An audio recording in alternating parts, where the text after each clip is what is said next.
Hey, business building warrior, this is Jim coming at you, Silent Sales Machine Radio. Another great episode with another tremendous guest. I just finished a fantastic episode with this guy, and you're going to love him. Very motivating, very encouraging. He's a fairly new coaching student in our community, but you guys have been giving us great feedback on these episodes where we talk to students who are just ramping up, not so new that they have no clue, but they're starting to ramp up and see some results. They're starting to put some money in the bank. They see the validity of this opportunity. They've got the proof. They've got the evidence. They got the excitement. They got some questions too. A lot of people are able to really relate with people who are at that stage. So if you're new, you're maybe considering selling on Amazon, these are some really powerful episodes. Maybe you've been around a while. You've built a very successful business already.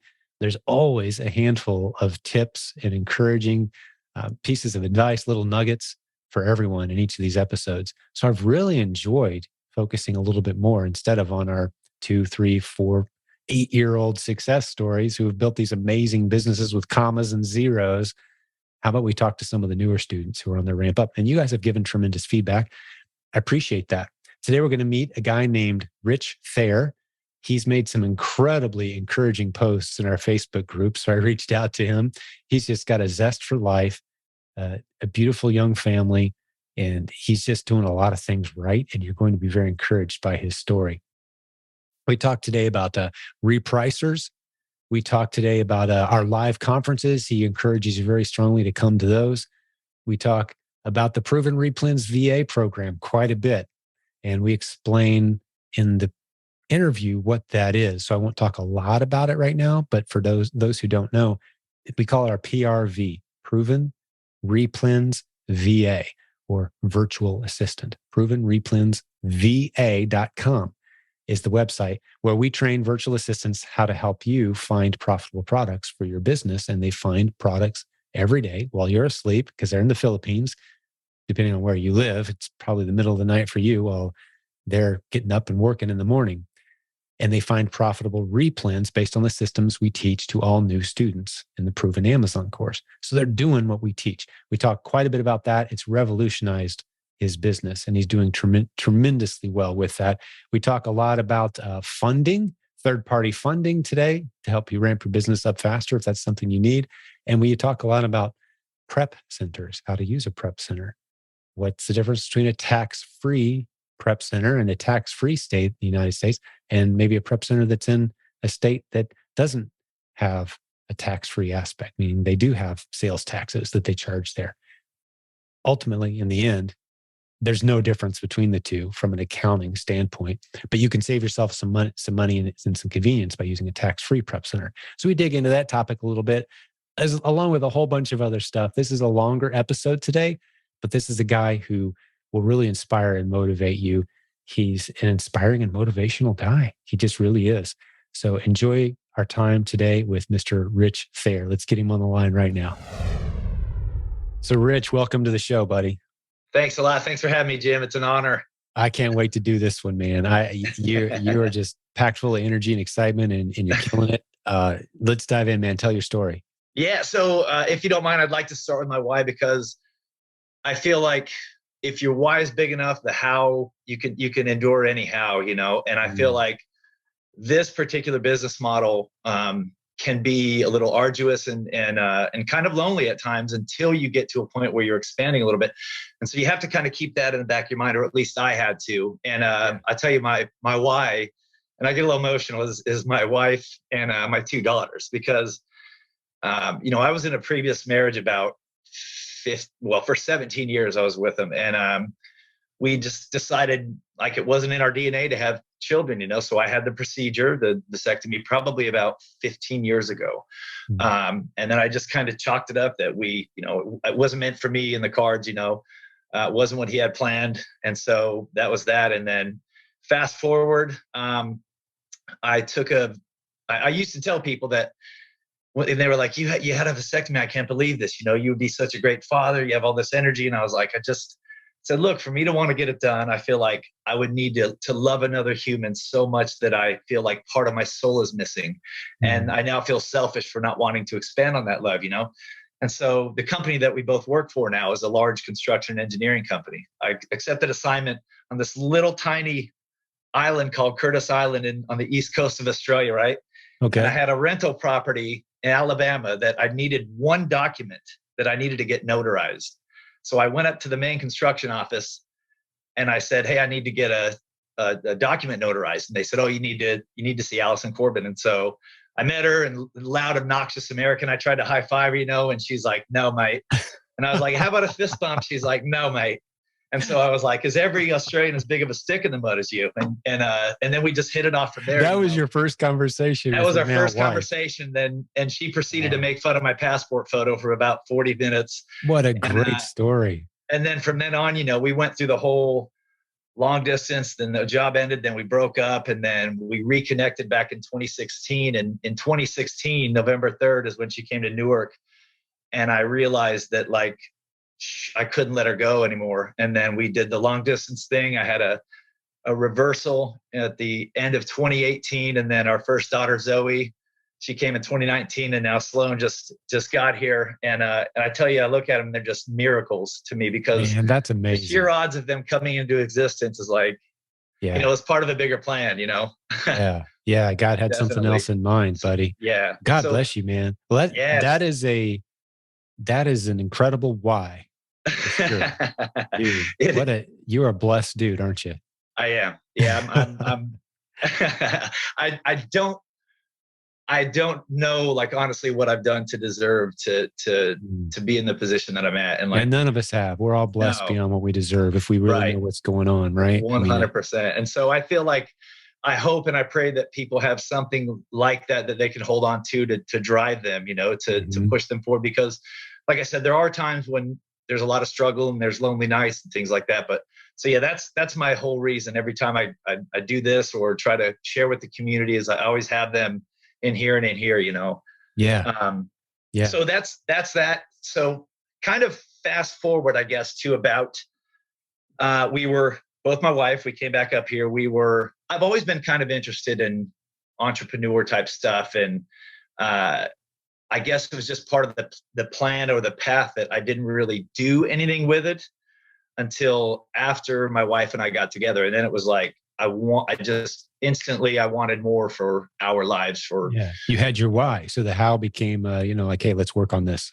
Very apparent. Exactly. So, and now, and I have no regrets, but back in 2018, we were down in Georgia. We're in Tennessee now.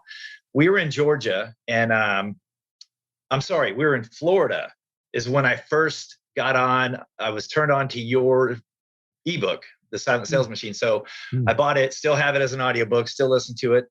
And I think it was through a YouTube video. I think it was in the comments or something is where I picked it up. And then I got into that. Then I got onto the podcast, and I started just consuming all that content, every episode, and then I started thinking man, this could work. This sounds great. And just still not pulling the trigger. Right. So then after Florida, we went to Georgia, and I wanted to try it. So I opened my Seller Central account, and, all the gurus on YouTube, what they said was buy some stuff from Alibaba and all that. Private label. Yeah. Yeah. Yeah. So I didn't even private label. I actually just I ordered some collapsible water bottles. Yeah. I think. And I was trying some, stainless steel foldable straws and just weird. And I did it. And then, I've heard you say before, people I don't want a whole, garage filled with stuff. So I kind of let myself kind of believe that. And so I actually stopped it for a little while and then picked it back up. And then I started listening to the podcast again, and then actually scheduled a coaching call. And I think it was Deborah. Yeah. We spoke with. Yeah. We actually had an hour-long conversation, writing down goals, all that stuff. And then I was going to pull the trigger. And then that's when my daughter was born, my daughter Zoe. And then it was just a whirlwind, kind of unraveled. I froze my Seller Central account, right? Then after that, we moved up here to Tennessee. We're in Knoxville now. And so by the time we got settled, it just kept that little whisper, that little tug, was saying, you need to do this. You need to do something. And so I told my wife, I said, I've got to do something else. Like I'm grateful for my career and I love it, but I don't want to be away from you guys for 60, 70, 80 hours a week. You know, I don't really want to get tied to the golden handcuffs. And I just know that we're meant for more. You know, I feel it. And it's not the type of service I want to provide like long-term, you know, for others. I feel like there's more in the tank, you know? Yeah. And so I started looking again and I said, I think we need to hire a coach or something. And I started listening to the podcast again. And there was one, I won't say any names, but there was one on Instagram or something. And he was trying to charge like 10 grand for coaching.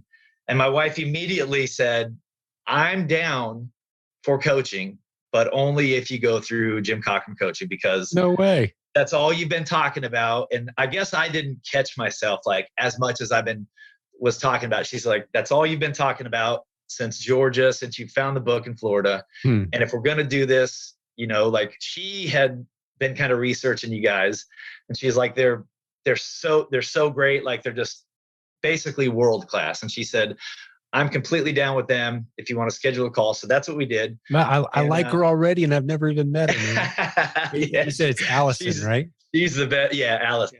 Allison. That explains the name on the screen. Those who are watching, excuse me, on YouTube. Yeah. Allie. You're not Allie, you're Rich. Okay, that explains the Allie. Okay. Yeah.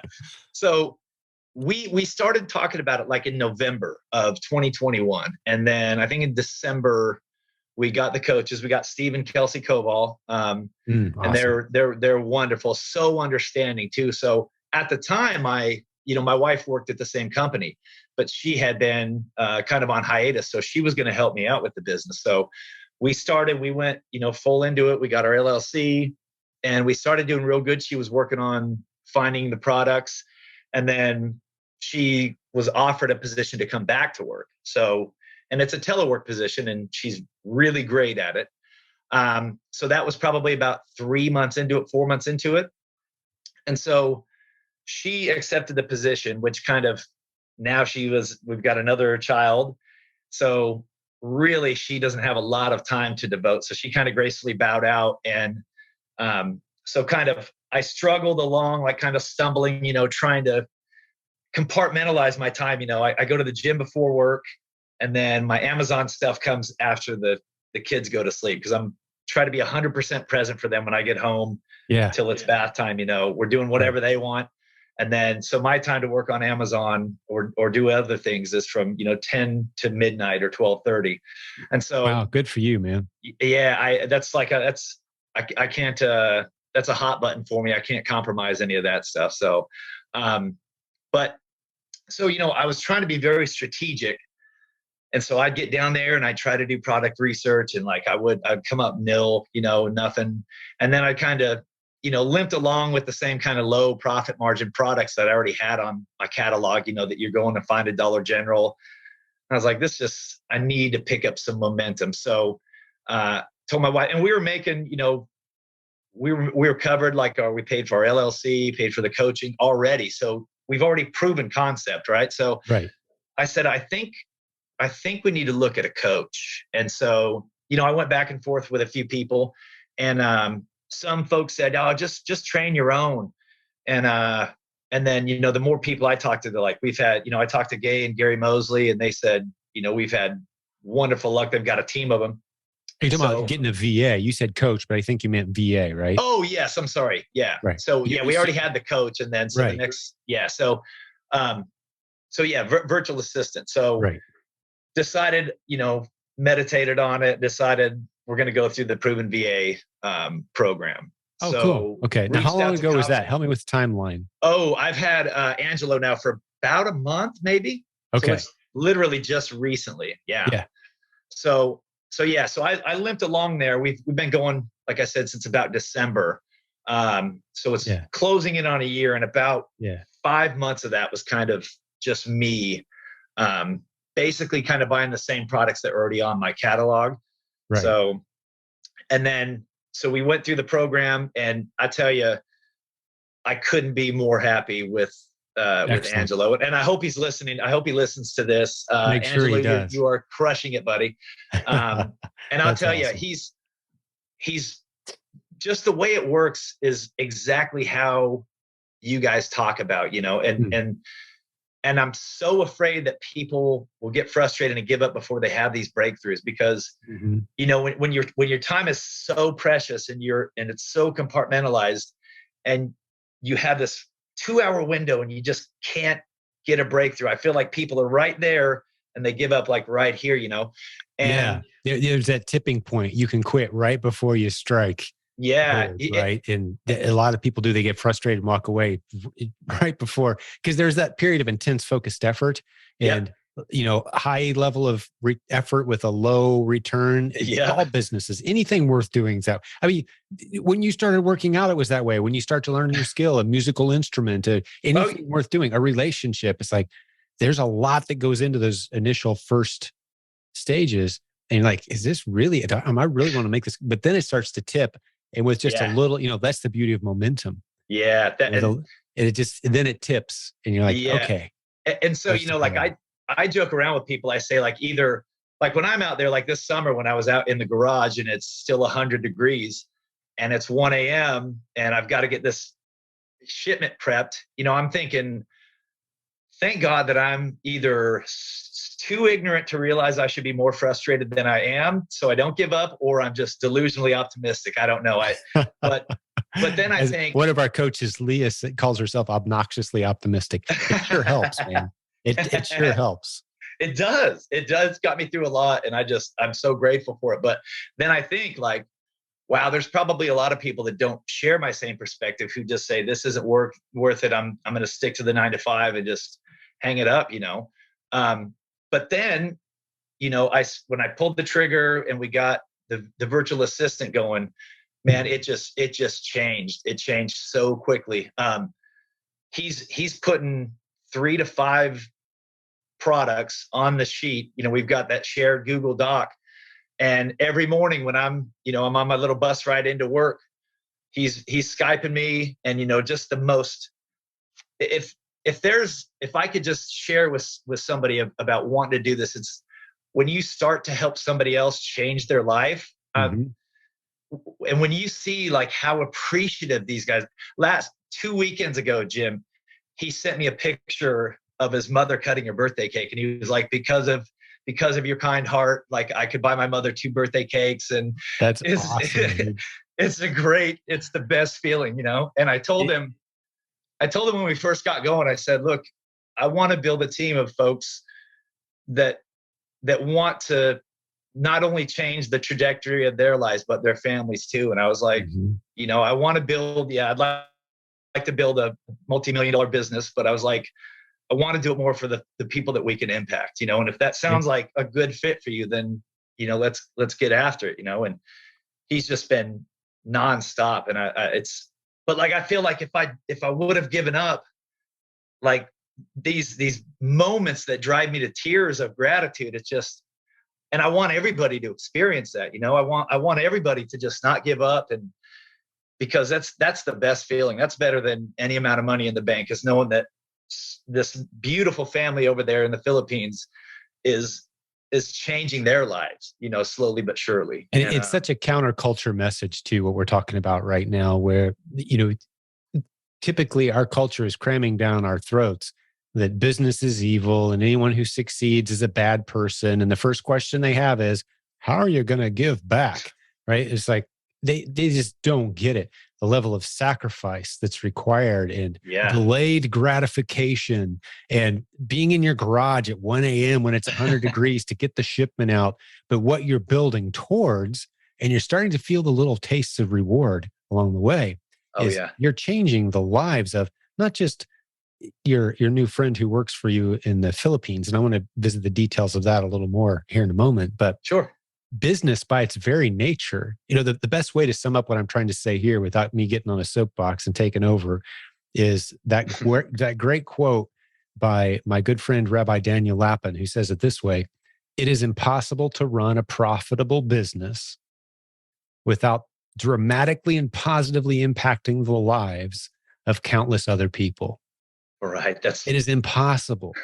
You can be the meanest, grumpiest, dirtiest, nastiest, just bitter person. But if you're running a profitable business, you're dramatically and positively impacting the lives of countless other people. You can't help it. It Nope. can be helped. So when you start to see that playing out in real life, and then you've got a good heart, a guy like you, like, oh my gosh, I'm helping this dude buy a birthday cake for his mom in the Philippines. They couldn't have Yeah. done this. This island where the average worker earns $1 per hour US. Yeah. Isn't And that now you're paying crazy? him $4, right, approximately per hour. And which spends, by the way, like $25 to $30 US Sure. here in the States. You've completely changed the trajectory of their family's life. And so now you're thinking, and I'm reading your mind here, but I heard it in your tone.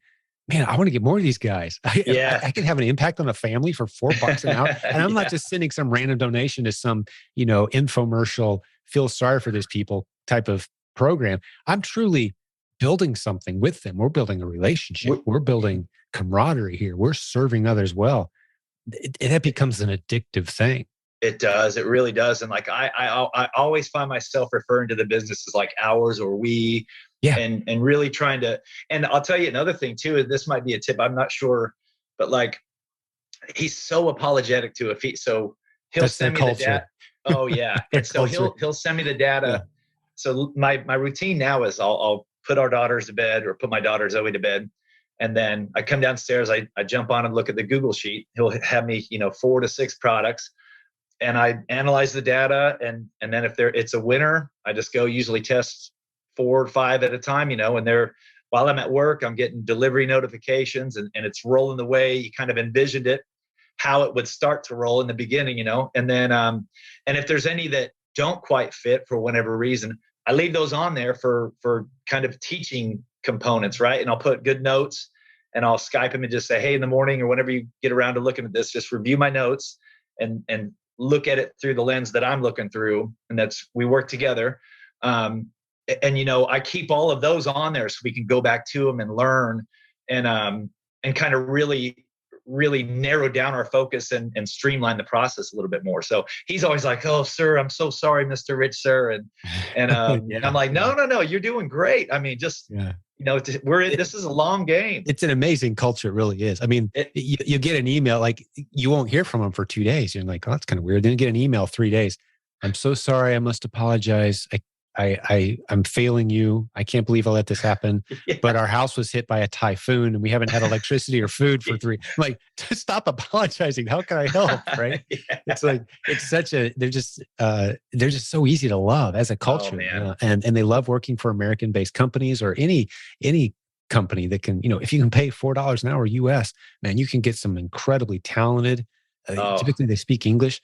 So just to explain so people know what we're talking about, Rich, we may not have some people who are up to speed. The Proven Replens VA program, we've got about 400 clients at this point who have come to us and bought someone that we've trained to become a worker on your team. This guy works only for you. He finds profitable products just for you. You communicate back and forth all day. And he's, while you're sleeping because of the time difference, he's researching and you wake up and you've got your list of profitable replens. And then you guys work back and forth, but it's a perfect fit because, $4 an hour. Yeah. You're going to find me profitable products and you can be a blessing to them and they're technologically savvy and they're fully trained by our team on how to do the stuff that we teach around here. It's a beautiful arrangement. It's working really, really well. It is so perfect. Like is it Kyle that was his brainchild kind of, or? Yeah, Kyle's the one who came to us, and a little backstory there. I mean, it took him a year and a half to convince me. I'm very slow to test new ideas and to prove it out. And, I'll send you a lot of guinea pigs. If you come to me with an idea, the first thing is I want a summary of it. Then I'll send you some guinea pigs. And if you can make it work for them and they come back and go, yeah, there's something here. Then I'll send you a few coaching students who raise their hand and volunteer. Like, hey, you want free access to this new program we're considering? And a few coaching students raise their hands. And then once we've got a good number of success stories, then, and that process takes a year and a half. But Kyle did come to us with this concept. And I get approached with, daily 3 or 4 decent ideas. But we implement maybe 1 out of every 90 or 100, like a 1 or 2% adoption rate, maybe of ideas. Yeah. Oh yeah, dude. I mean, that's the responsibility of having a community and an audience that's kind of saying, "Hey, what do you got for us today?" That's how we make the sausage around here. I say no for a living, basically. I hire people to say no for me for a living, right? Yeah, but Kyle, man, he was killing it, and he does it the right way, and he's built this program up, and it's rocking. Oh yeah, and I hope that everybody else is having like significant success, because like even when he doesn't find a profitable product, like, and that has literally been out of the probably 4 weeks, there's been maybe 2 days where for one reason or another it was just one little simple oversight, but it's like it tears him up. But we've had like zero language gap. It was just a perfect fit right from the That's awesome. right from the And beginning. it hasn't been that way for everybody. We've had to go back and tweak and maybe bump someone else in place. Someone wasn't quite trained enough yet, but we're really on top of it. And it couldn't be going better from my vantage point. You know, again, 400 clients in and a whole bunch of success stories. We've interviewed several other people on the podcast actually who have been successfully and thrilled. I've actually got an episode that'll probably be popping up not too long after this one, is an interview with another great virtual assistant from the Philippines who's kind of explaining. And we did one episode like that a while back and everyone loved it. I think I listened to that one already. Yeah. We found another lady who's just killing it. Like, hey, let's talk about how this works. And just so people can really see, these are real people whose lives are being changed for a few dollars per hour. They've found a world of opportunity and they're thrilled and excited and capable, talented people. Yeah. Well, and Randy Crowell, I think you had him on episode 501 that came out I think the weekend of the Proven conference. He sent me a Facebook message. We met at the conference, which is another good thing. I would 100% urge everybody to attend one. You'll attend the rest of I can guarantee you that, because I met Randy. We had lunch. I've got his phone number now. We've chatted a few times. And it's just, when your intentions are there, that the people whose paths you cross is just, it just is life changing, really. Even if Randy and I only speak a couple of times, every quarter, it's so worth it, And he was saying that his virtual assistant was finding so many that he could profit $1,000 a day if he could afford to buy everything. Yeah. That's one of the challenges you can run into pretty fast. That's a good problem to have, right? So many profitable products. I got to find more money. So then we get into the creative funding. That's why this business model, the funding sources are kind of lining up.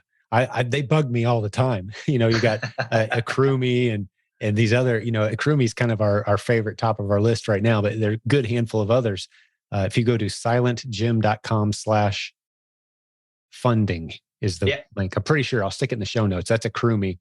But there's so much money out there chasing profitable businesses. Well, they're discovering, wow, this community has a lot of people running profitable businesses. Who needs some money, guys? So they're kind of lined up, right?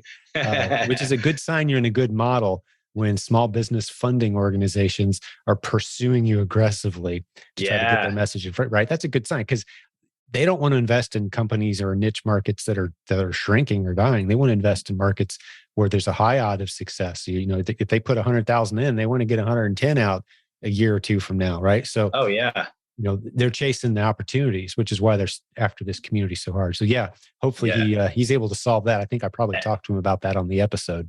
Oh yeah, that was a good one. Yeah, that was crazy. But we've had several great conversations before that. So good connection. But let's see, I forget where I was at. I'm sorry. So we can go anywhere.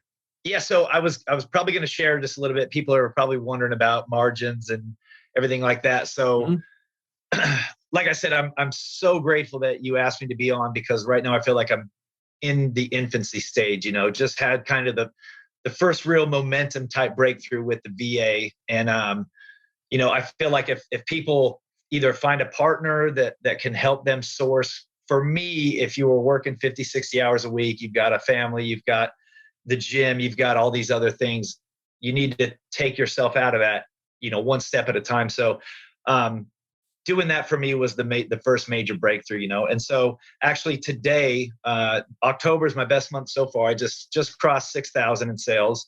And I've still got, what's today, the 21st. So I've still got a little over a week still to sell. So that's good. Hit a $7,000 rolling 30, and nice. I'm about to cross 40,000 in sales so far. Total. So beautiful, man.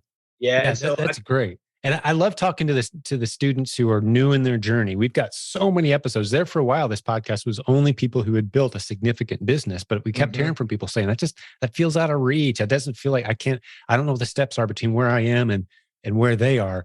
So I said, all right, I kind of put out the call and started paying a little more attention to some of those students who were a few weeks or a few months in with great momentum. Yeah. Same trajectory, just a little earlier on in the curve, right? Yep. And we've just gotten such amazing feedback because virtually everyone can relate. And even the people who've been doing this a while, myself included, I learned something. It's a rare podcast episode, even with the greenest of new students, that I'm not learning a truly valuable insight. Right. Because you kind of come in and you don't know what questions not to ask and what observations not to make. And sometimes those simple observations that you make, they're eye-opening for a guy who's been doing this for 20 plus years.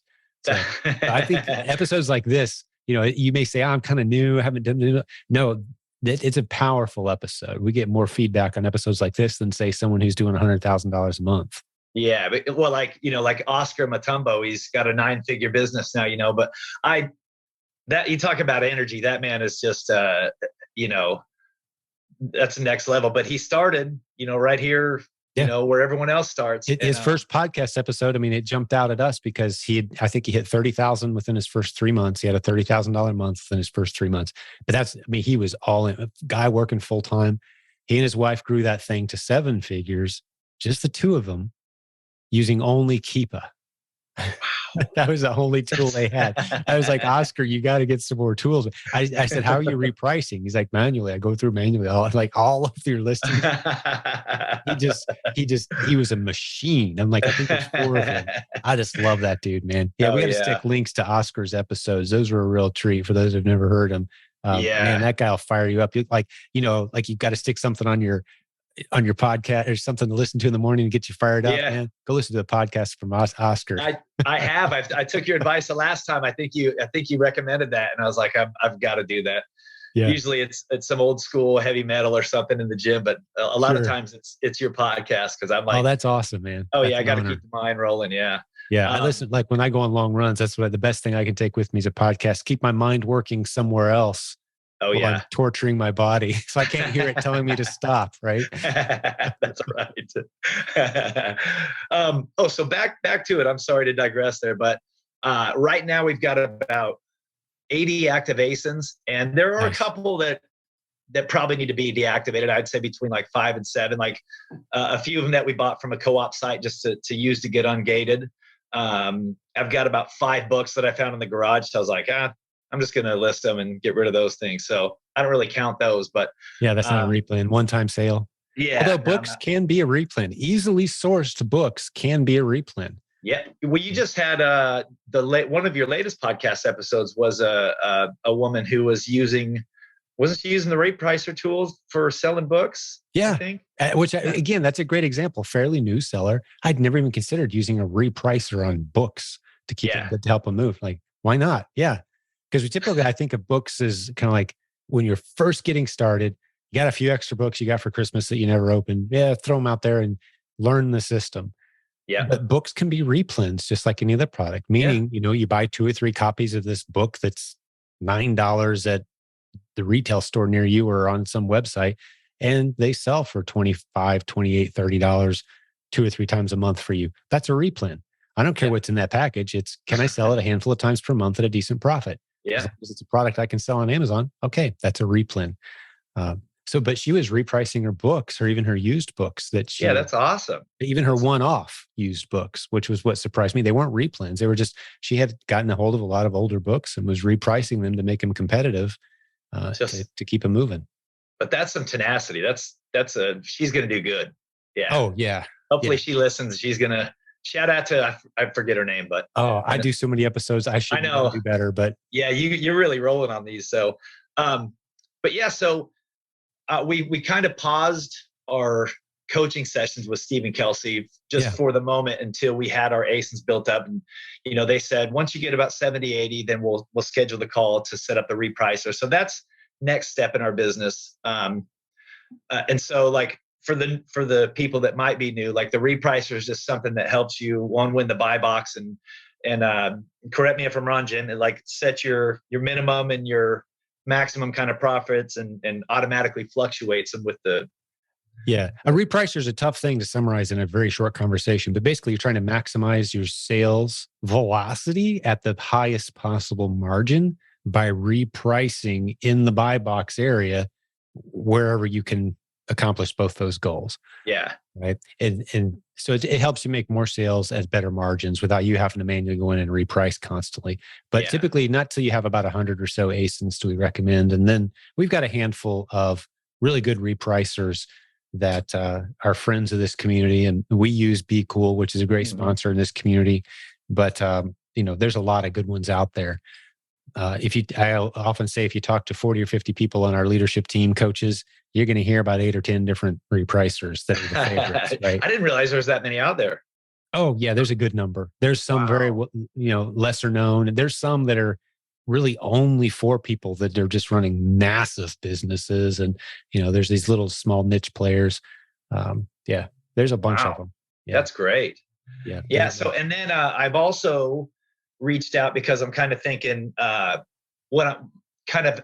trajectory is. I was thinking I'll probably continue to do pack and prep just out in my garage for right now until I really get to where, one, I can't keep up. And then I talked to Scott Moody at taxfreeprep.net just about 2 weeks ago. And I was thinking that I'd like to hit about 200 ASINs with Angelo. And then I was thinking about splitting his time, or like maybe setting him up as a lead and then split the time as finding ASINs and then sourcing.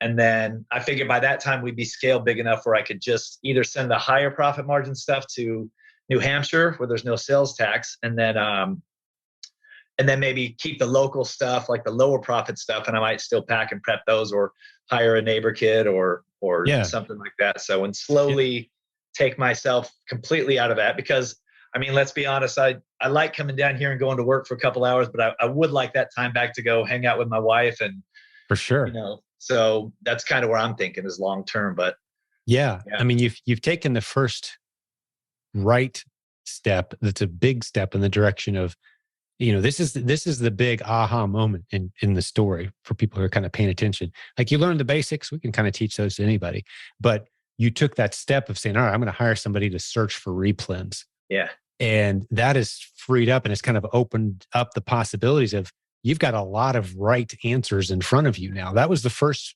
right answer.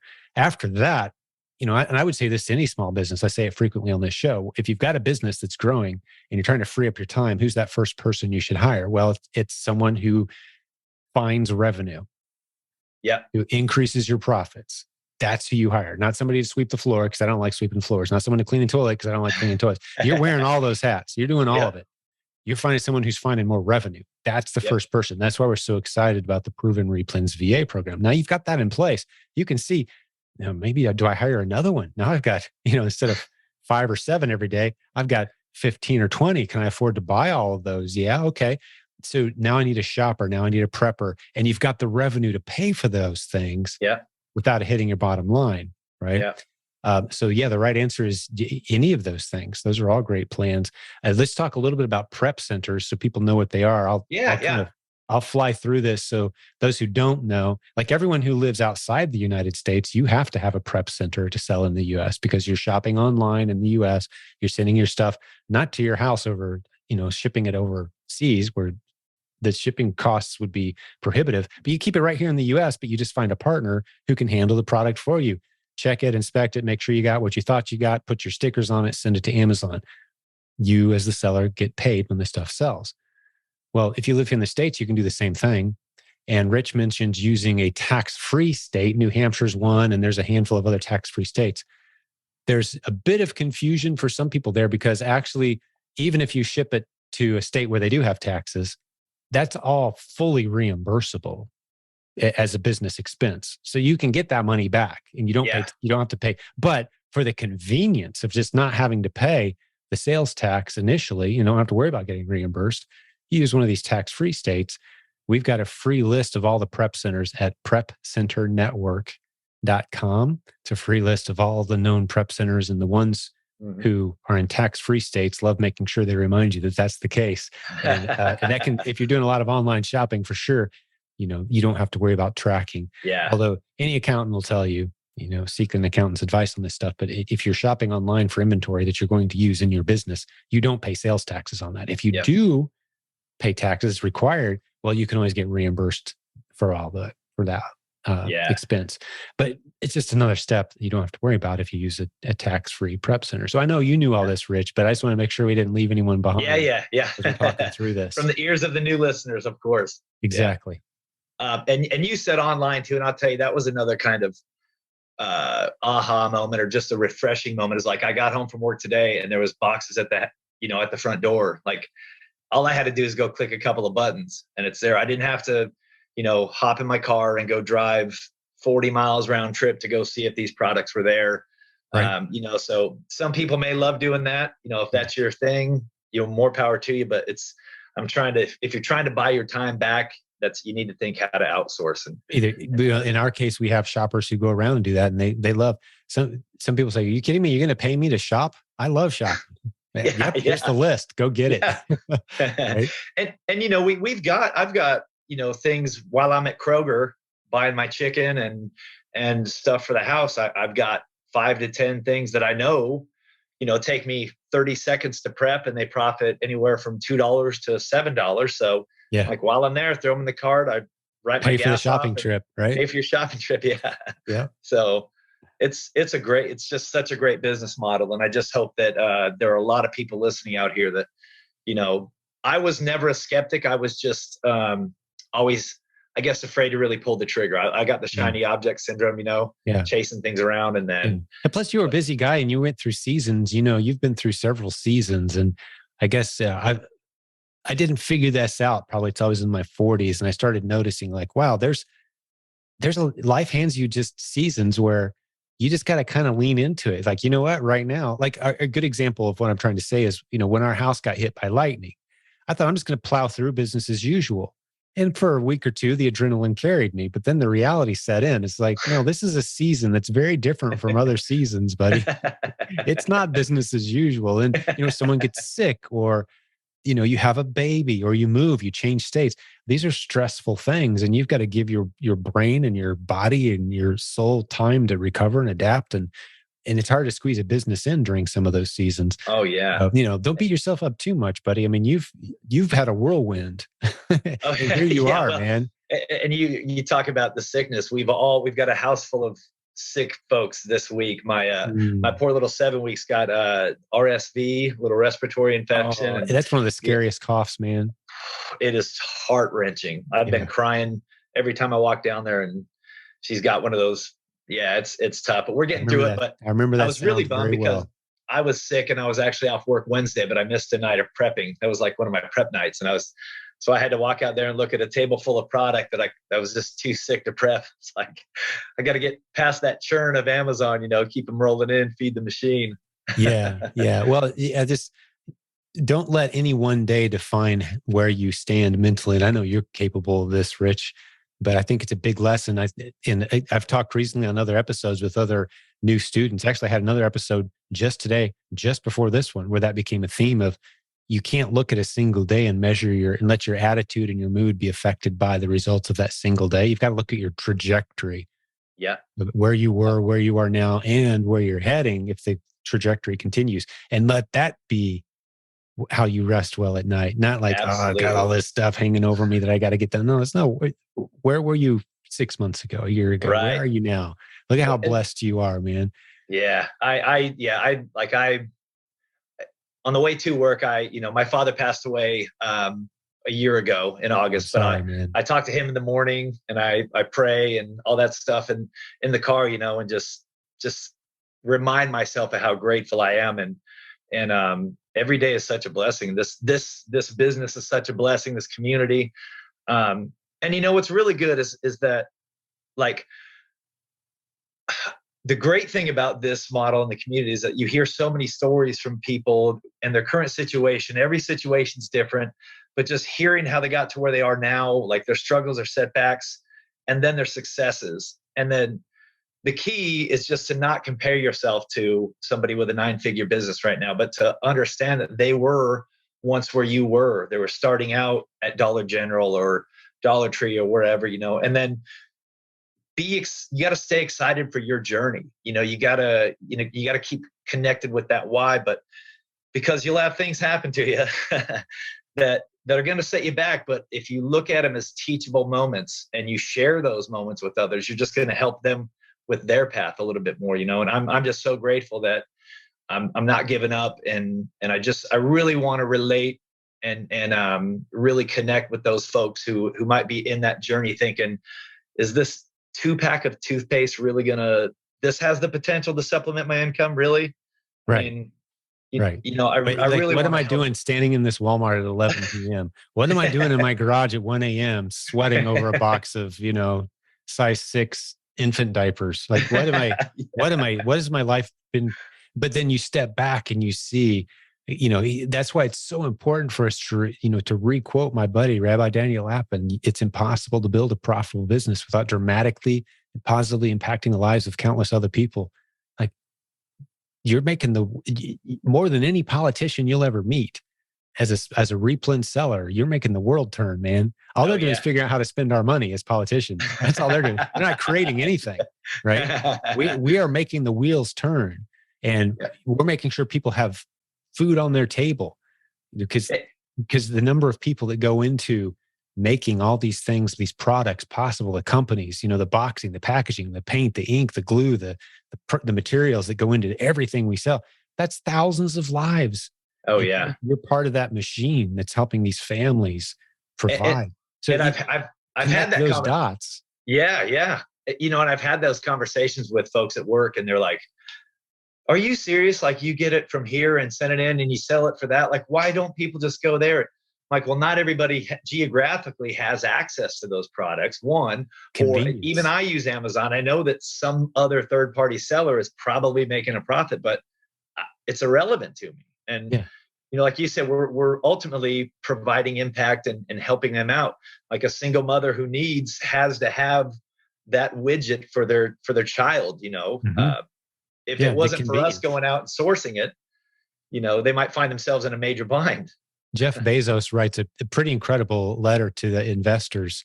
I think it is either annual or maybe it's semi-annual. I can't remember for sure, but just, the state of affairs at Amazon. And one of the years, not too long ago, he did the math and calculated how much money in convenience and time saved Amazon has created for their customer base. It was just astronomical. And you couldn't argue with the math.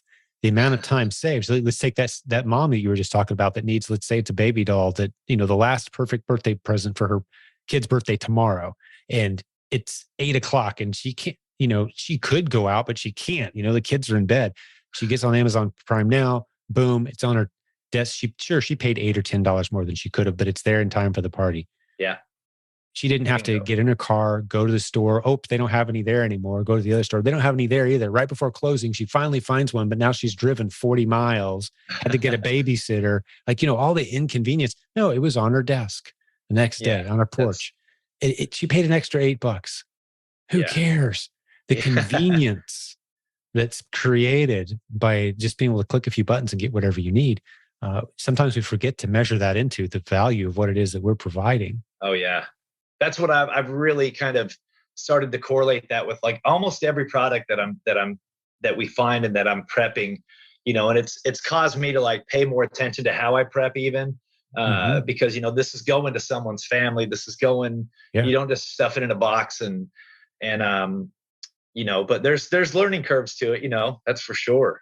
There'll be challenges along the way. There's going to be speed bumps but the nice thing is, a group this big, there's nothing that could happen that we haven't already seen in various forms multiple times and overcome it somehow. Yeah. So I'll share just, I had a teachable moment with my virtual assistant just today, like actually on the way home, because one of our listings, it was wonderful. We thought it was, and we both overlooked this little detail, but I had this listing was rocking and rolling. It's pretty new, but I jumped onto Seller Central and it said inactive blocked. And I was like, what the heck? So I called Amazon and they called me back and they said, oh, there's the voice of the customer. You have to go in there and look. And so I looked and they said, we ordered this was supposed to be a 6-pack and we were just sent one. So I was like, oh no. And like my heart sank. I was like, oh no, you get that feeling. And this is another thing I want to address is like, because it's not the end of the world. It's not everything is going to go perfectly, So upon looking, I looked at the listing and sure enough, it was a 6-pack and I was only prepping one at a time. So I've got to stop the listing, but so I took screenshots and I circled that it was a 6-pack and I just said, hey, teachable moment, Angelo.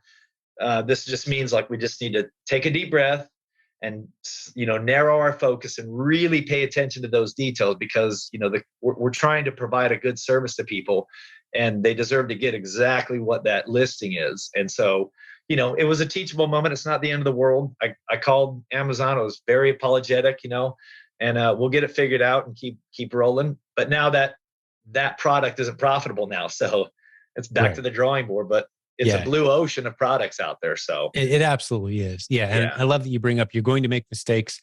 Amazon will put some scary notifications on your account health and things. All that's stuff you can overcome. I've been talking a lot with Jeff Schick lately. He's in this community. And he says 99% of the time, if Amazon actually does suspend you, it's going to be okay and you'll get it back. It's only the worst of the worst bad actors who are intentionally taking those risks that they know they shouldn't be taking, selling counterfeit product and such. Mm-hmm. Those are the guys Amazon gives a permanent boot.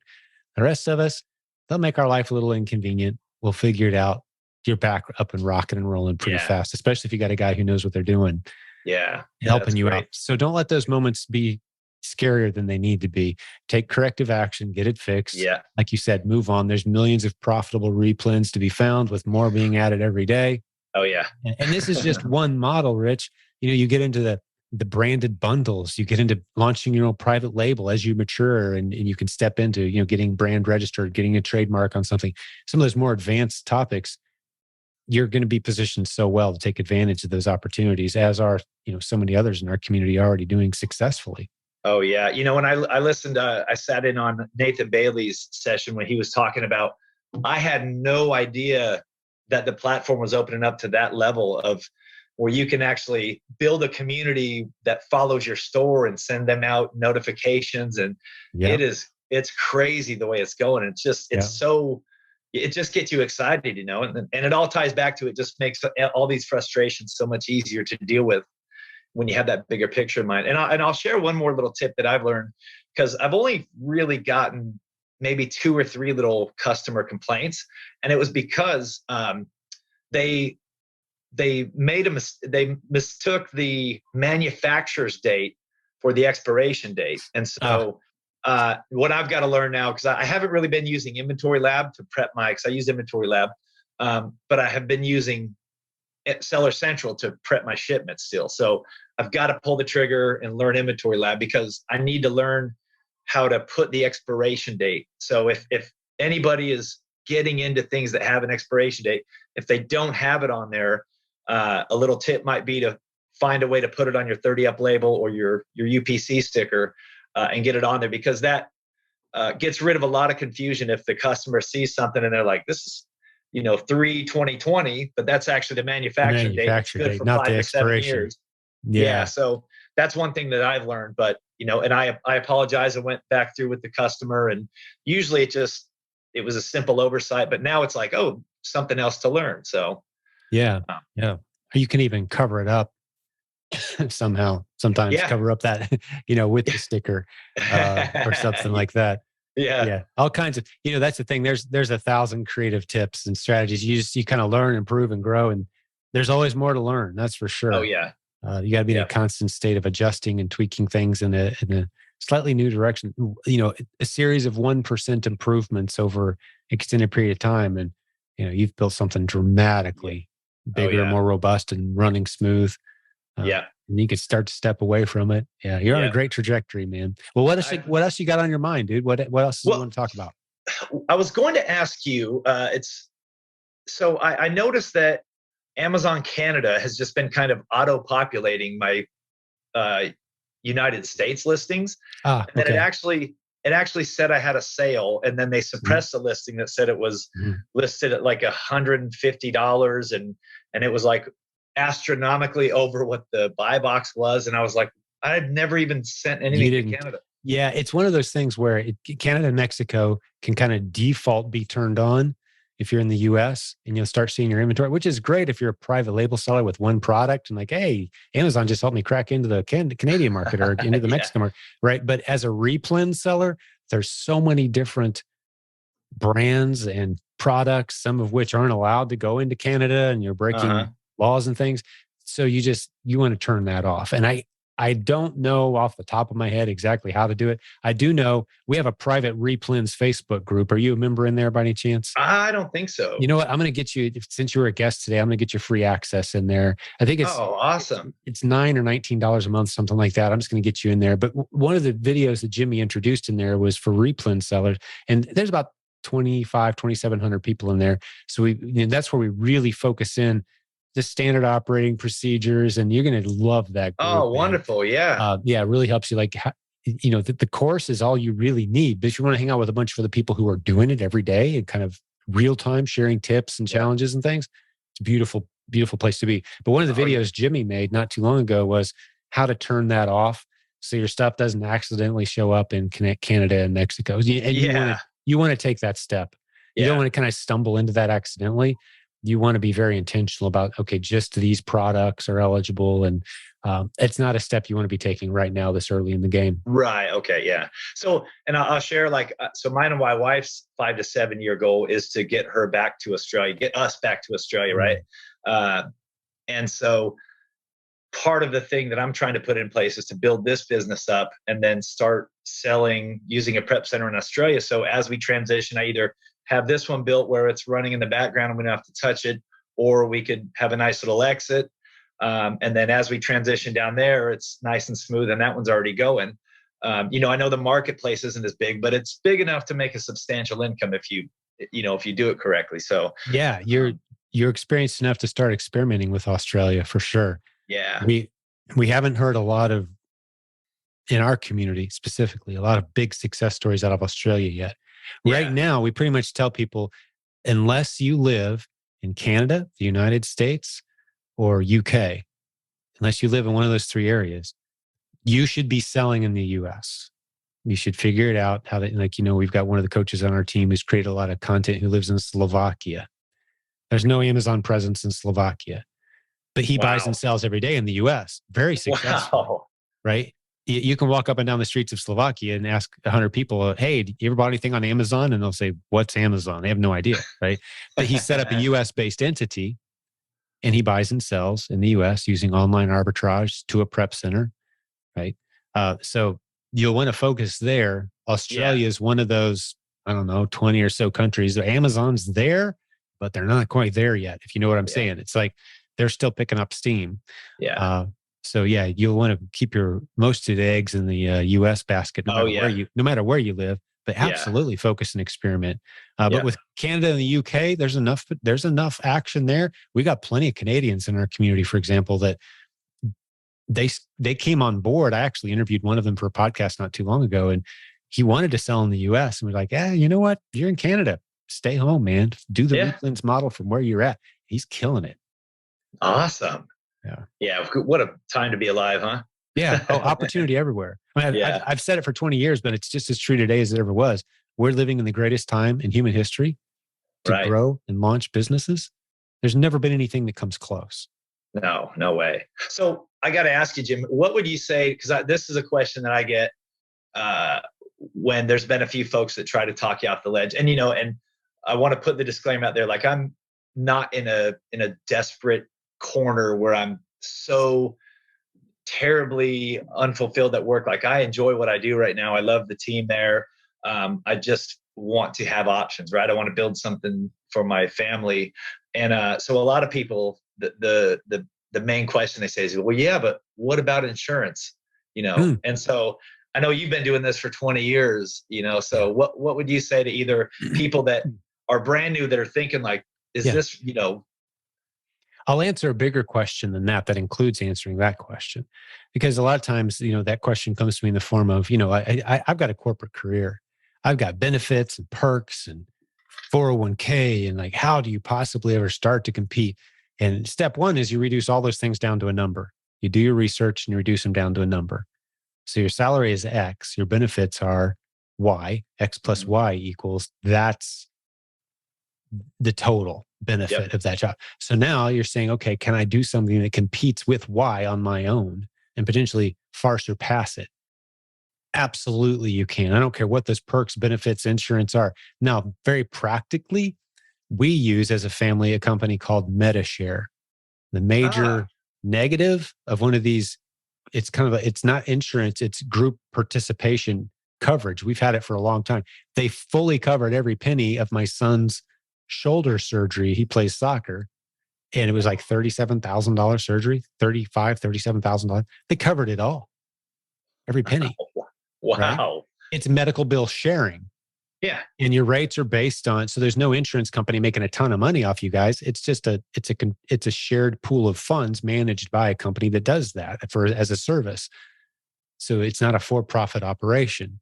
Yeah. And so you're sharing the actual cost of, and there's discounts and things, but they're not real strong on pre-existing conditions. And like this group, if you smoke at all, ever, they can't take you. If you drink at all, ever, they don't take you. Like they've eliminated all of the even slightly risky categories. So you're dealing with healthy people with no pre-existing conditions. We're going to cover. And if you do have a pre-existing condition, they're not going to help you with it. But if you're in that segment, hey, that's a great option, right? That's one of dozens of options. But the way the world has changed from everybody working for an employer to now, most people have a gig of some kind to a lot of us, like a gig is our main thing. The insurance options have really adapted over time. If you talk to, who I'd send you to, strangely enough, I'd send you to an accountant who's been doing accounting for more than, say, 20, 30 years for small businesses. And you say, I'm a small business looking for insurance options. You got anybody? It's like, yep, here you go. Top 3 people in the area. They're going to know off the top of their head. Same thing if you're trying to sell a house. Start with an accountant who's been around a while. Same thing. Like, these guys know everybody. They've seen the businesses rise and fall, the guys who've been around a while. It's always better to work with someone who's been around a while versus someone who just started anything, right? Yeah. So the accountants have been around a while, know all the businesses. They go to all the meetings. They know, this is Jerry. He's been doing this for 30 years. Give him a call. He'll hook you up in 10 minutes. Like, a good accountant is priceless. Yeah. So that's what I would do is I'd send you to ask that question to a good small business accountant in your area and find out who locally you can sit down with. Like, okay, here's my family. Here's our health situation. What options do we have? And like for my family, it was very important to us personally that we didn't want to be with anybody who helps fund abortions. Like we refuse to give our money. So that narrows down some of your options, right? Like here's the options that are left on the table for you as a family. And for us, MetaShare made a lot of sense. And that's great. For 15 plus years, I think. Yeah. I have a call Monday night with, I think it's Matthew from 7 Figure Funding and they're tied into like the accounting, the coaching, that whole setup, that whole kind of umbrella. Absolutely. Yes. And the fantastic friend of the community. Absolutely. But I'm talking more for local. Okay. Yeah. I like making those local, like my insurance. If I'm going to sell a house, my bank, I want to work with a local bank where I know the people, the advantages that come in to place when you've got like a name and a face and a person. Yeah. They can plug you in with other people local, like, keep as much of that as local as you possibly can. Sure. Now, when you're getting funding for Amazon Business, there's no one locally that specializes in that, right? You don't want to go to the bank and get a loan for your Amazon Business. That's going to be the worst terms and loan you'll ever get. You want to talk to people who understand this model. It's like, oh, you're in Jim's group. Oh, you took the Proven Amazon course. Oh, you're in coaching. You're doing the Replens model? Okay, yeah, let's talk, right?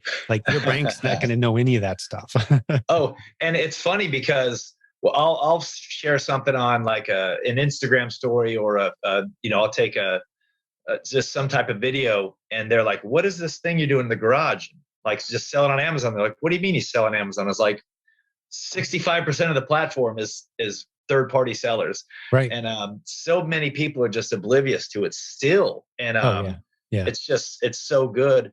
And I guess, it still solidifies that whole belief for me that I'm just so grateful and blessed for this opportunity to be a part of it, to be 10 months into it, almost a year in, and to be able to start to make these connections and share and hopefully inspire, motivate others to not give up. Because honestly, I'd like to be able to play this episode in 20 years for my wife and my daughters and any other children we might have at the time.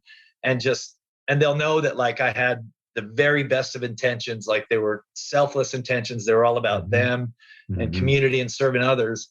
And that they'll know that I was just trying to make a bigger impact and show them that there's more out there, it's really, I mean, I get emotional talking about it because I'm so grateful for this community and this opportunity, Jim. I really am. And I'm a firm believer in like, trust in the process and continuing to be the best version of myself. And that if one door shuts, another one's going to open, as long as you walk by faith, and if I would have had a different mindset, I feel like it wouldn't have led me to Australia. And I feel like every little path or every little hiccup led me to like right here where I'm supposed to be ultimately. And I feel like it's just going to continue in that trajectory, and it's just a good place to be. I feel so blessed. Yeah, man. Well, you are. And I know you're a serious guy who's committed to his health, and there's an advantage there that comes to, forcing that discipline, making your mind, getting your mind so disciplined that you can make your body do things that it really doesn't really want to do. I mean, some days you get up and it's just, some days you get up and you can't wait to get to the gym. Other days, like, for me, it's if it's running or playing ball or whatever, like that. There's other days I'm like, I don't want to, I just don't want to, but you make yourself that same discipline of like doing the little things, checking those little boxes, the routine, the discipline required to have that, that's a great business skill. It really does give you a big advantage because another thing no one tells you about business is nobody cares how you feel today. Nobody. No. Probably not even your spouse. Your goals don't care about your excuses. Nobody cares, man. Have you read the book, The War of Art by Stephen Pressfield? I've seen the premise of it, heard a discussion of it, haven't actually read it. I know the premise. It's actually really wonderful. And it's about like the professional gets up and does the things even when he doesn't feel like it. And, my mentor, Rabbi Daniel Lapin, he reduces it down to the one greatest piece of advice. And he's not big on narrowing everything down to one piece of advice, but I've heard him say it a couple of times. If I had to give you one piece of advice to give you the best chance of having a very successful life, it would be simply this: do what must be done when it needs to be done. Your feelings don't matter. Your motivation, your attitude, your charisma, do what needs to be done when it needs to be done. And you're going to be so far ahead of the rest of the pack because you're not suffering from all the pain that comes from delaying the things that only get worse if you wait. You don't have you don't have the discipline to stay healthy. Well, you're going to pay a price. Yeah. It's going to be in the hospital instead of paying for the gym membership, right? Yeah. I turn 45 next Friday on the 28th. So, and I've got my older brother is 50 years old, and he just won a pro bodybuilding competition in Reno last weekend, and he's got another one coming up. He's trying to get to the Mr. Olympia stage still. So, wow. Unfortunately, I work with a lot of folks in the construction industry who are they're beaten up and they're just haven't made the best decisions. And I'll run past them up the stairs, and they say, "Oh, that'll change when you're 40." And I was like, I'm almost 45. So. We're gonna make maybe turn some people off, put some people off with what I'm about to say, because I do the same kind of thing, man. Like I run several times a week, work out, and play ball with guys half my age, and I'm getting up and down the court like, how old are you, dude? I'm the old guy by far, man. But this is a great gift God gave us. So I think part of honoring God with that gift is showing gratitude and taking care of this. It doesn't belong to me, man. I'm a steward of this.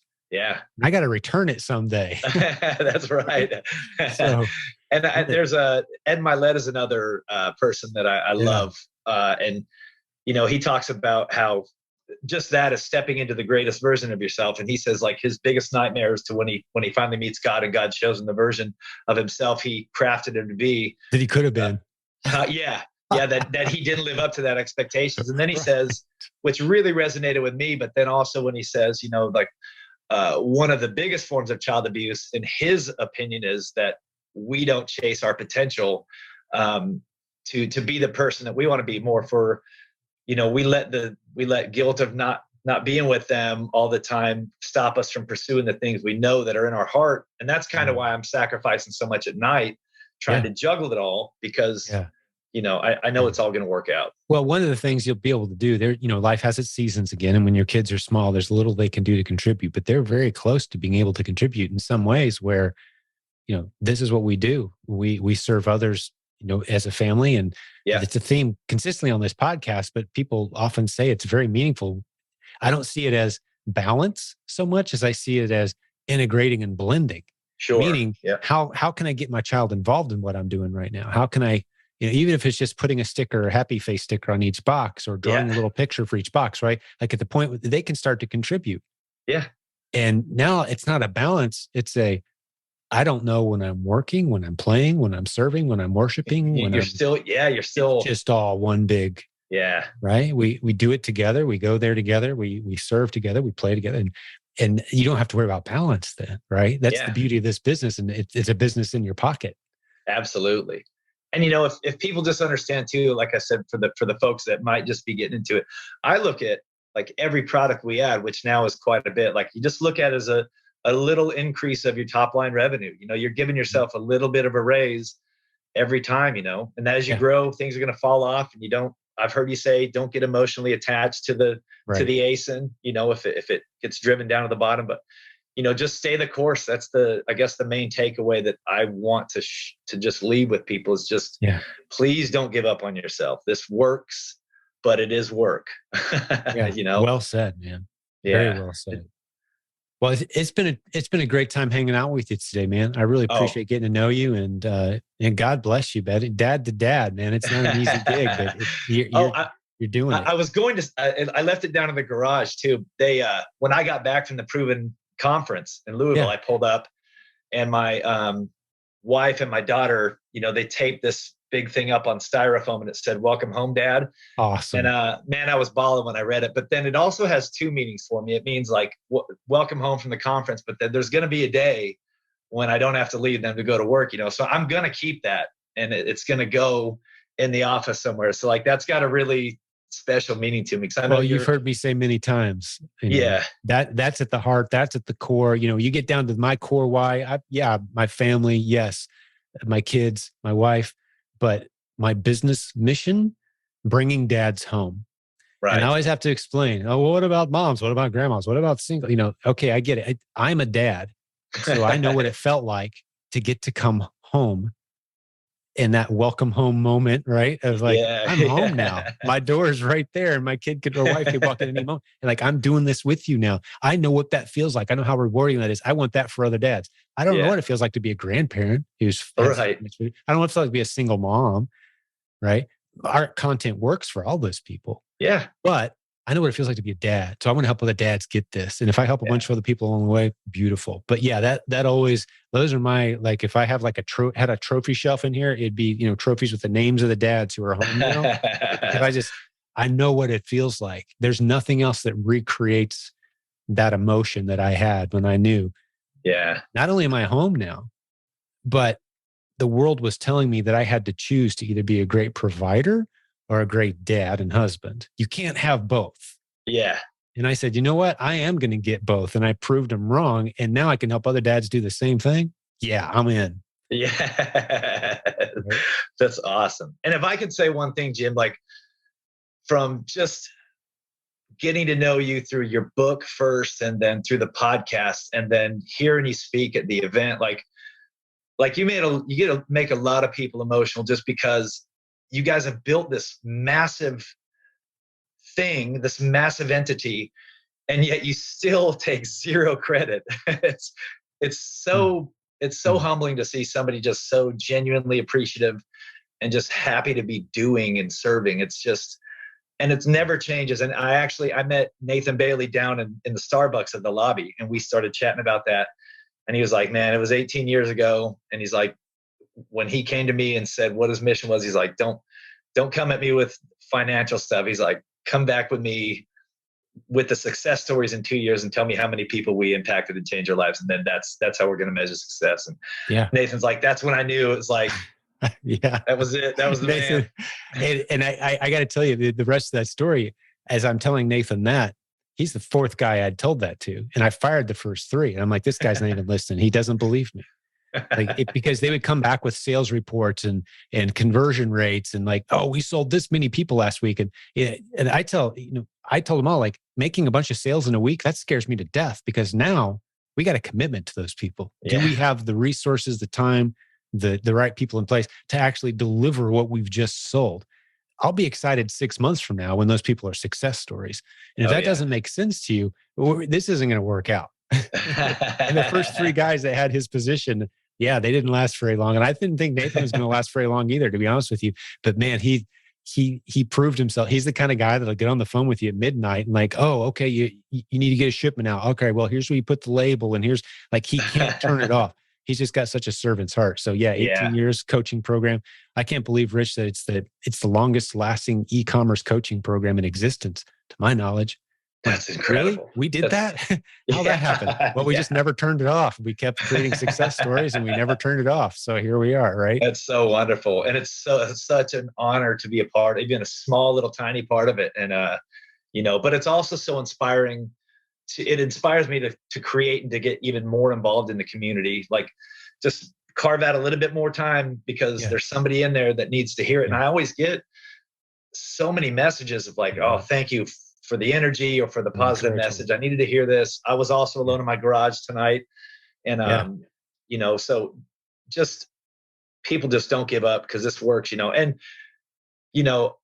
yes, I'm super honored to be on here. But, I still have a long way to go, but I've proved the concept because this, items off the shelf at Kroger and Dollar General have put me in the green, and we're making money, and it's paid for all these upfront costs.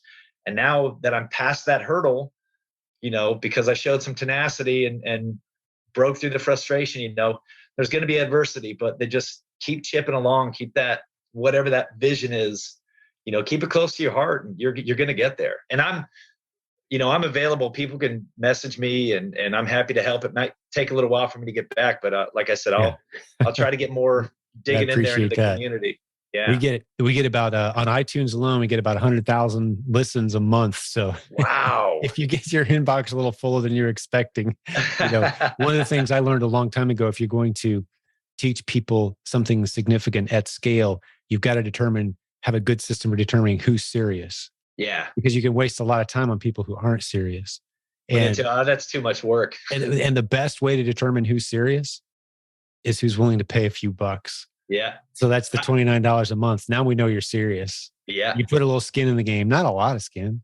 Yeah. But enough to know you're taking it serious, right? All right. You're seriously interested in what we have to say. So that's kind of the line in the sand. Like, are you serious or not? I mean, if you're a high school buddy of mine that wants to pick my brain about e-commerce over lunch sometime, I'm probably not going to ever have time for that lunch meeting. Yeah. Just not. I got a podcast, listen to it, go check out the content. Yeah. If it resonates with you and you want to become a student, now we can talk. That's how we know who's serious. But I say that to say, you're going to get a lot of email and probably don't feel obligated to get back with everyone who pings you, man.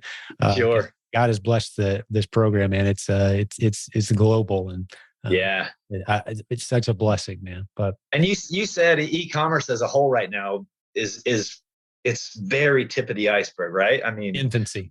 Yeah. And the evidence is easy to, the best statistic to point out is, you've heard me say this before, Rich, but if you look at, this is US government data. If you look at retail, all retail spending on a pie chart, online, offline, all of it, what percentage of it is online? Have you heard that number? No. You want to take a guess at it? What percentage of retail in the US is online versus traditional brick and mortar, get in your car, go to the store? I would say 40. 40's online? Yeah. Cut it in half and then knock 5% off that. Only about 15%. 16% is online. Wow. Yeah, that's the strongest. And there's other statistics I could give you. Never mind the fact that during the COVID era, we jumped from 9-10% to 15%. We took a 5-year leap forward during the COVID era. Right? Wow. And it's still in its infancy. Talk about putting things into perspective. Yeah. So the projection is the next 5, 10, 20 years, we're going to go to the kind of numbers that you're talking about, probably maxing out somewhere around 35, 40%, because people will always want to go drive, touch, see, certain products. Oh yeah. Yeah. Right. But e-commerce is set to, double and then some in our lifetimes easily. And so it's in its infancy. No question. Yeah, Is it that's awesome. guaranteed to be on Amazon? No. But e-commerce itself, and we have this cutting edge set of skills that we're developing in this community to keep us ahead of the bell curve. Nathan says all the time, hey, we're 5 to 7 years ahead of the bell curve here. And it's true. There's people coming out. It's always funny to me. We have students who kind of drift off and do their own thing, and they start teaching and they start learning some of the hard lessons of leadership and growth. And that's great. I support them fully in that adventure, but it's hard to compete with 18 years, 70,000 people, 8,500 coaching students, and creative ideas bubbling up constantly. The biggest challenge we have here is swatting down the bad ideas so we only bring forward the really good ones, because there's just such amazing talent in this community. And you said earlier, I don't take much credit, and that I really can't. I legitimately don't feel like there's a whole lot of credit there for me to take, because if you look at the last 100 great ideas that have emerged from this community, I had probably none of them. I'm just the guy that benefits from having been around a while, swatted down the bad ideas consistently, surrounded myself with people smarter than me, and this is what's resulted. I would bet that if you ran a small little poll in the Facebook group, if Jim should take a tiny bit more credit than he does, you'd probably be overwhelmed with the results. I'm just saying. I'm okay to err on that side. It's much worse to be on the wrong side of that equation, buddy. And nobody likes that guy, right? Yeah, I appreciate that though, man. Yeah, no, it's awesome. It's a great thing. So, and I hope just that more people, get involved and stick with it and realize that they're doing more than just throwing some product in a box. They're changing theirs and other folks' lives, and immeasurable. Yeah, absolutely. Man, it's been very uplifting. It's a great way for you and I were recording this on a Friday. Great way to wrap up the week. I'm not sure when the listeners hearing this, but man, it's been a great way to wrap up the week for me, buddy. Oh man, and God bless you, dude. Yeah, God bless you as well. Keep it up, man. Absolutely will. I'm going to talk to the listeners for just a minute as we wrap this one up. Yep. Hopefully, everyone who came along for the ride today, you business building warrior, hanging out with Rich and I. And I hope you benefited and enjoyed this as much as I did. Even if you didn't, I think it was a great episode. I was pumped up by this guy, man. And I think he's going places. I think you're going to agree. If you want to hang out with about 70,000 other people who are using the internet creatively every day to launch and grow the businesses of their dreams, changing the financial future for their families, jump over to silentjimdotcom. There's a link to our Facebook group there. Completely free, global community. We'd love to welcome you in. We have about a couple hundred people a week that jump in to that free community, and many of them go on to build incredible businesses. We'd love to invite you in. And if I could ask you to do one little favor for me, if you're listening to this show, maybe you've listened to a few episodes and you're enjoying it, could you please spread the word? Send an email right now to a friend and say, hey, go to silentjim.com. Check out podcast episode number, whatever the number is today, or whatever one stood out to you. We'd sure appreciate that, because we don't spend any money on marketing this show. We rely on the listeners to tell their friends. And that's how we've got that number I shared with Rich a while ago, 100,000 listeners a month on iTunes. That's amazing around here. Blows our mind. One of the top e-commerce shows globally, top 100. It's beautiful. You guys have done that. Thank you. So on behalf of the whole team, on behalf of, again, my incredible guest today, Rich, thank you, sir. Thank you. It's been an honor, Jim. Yeah, same here, man. And everyone else that helps put this thing together, buddy. Man, it's not me. It's a big team, and I'm so grateful to be part of it. But business building warriors, man. How about you close us out, Rich? What do you got to say? Give us one last little thing, buddy. I know you're a guy that can close us out. Keep cracking at it. Just stay the course. Welcome the frustrations. Look them in the face. Smile. And put your head down, just put your blinders on and just focus on the big picture. There's going to be probably more frustrations than there are breakthroughs in the beginning. But if you keep chipping, keep swinging the hammer, you're going to hit it. You're going to hit pay dirt. Then you're going to have that realization, like, this is working. Like, there's that step that I thought was impossible. You guys got this. I'm here to tell you that it's a struggle, but it's a welcome struggle. And if you get through the adversity, and you get to where you want to be, you're going to appreciate those moments that they didn't come easy. You're going to appreciate them so much more that was you back there that just put your head down and plowed through that stuff because you didn't quit. and you just hang your head high, guys, and just keep at it. That's all I can say. Beautiful. You're gonna appreciate it so much more. Your kids are gonna appreciate you so much more. The people that you've helped, the people that you served, are gonna be so glad that you didn't give up when you were frustrated and you were really thinking about it. So just don't quit. Don't quit on yourself. We're gonna get you on stage, buddy, man. Keep rocking it, dude. I can't wrap up the show any better than that, man. Beautiful. Appreciate you, Rich. Yeah, appreciate you, Jim. God bless, man. God bless, buddy.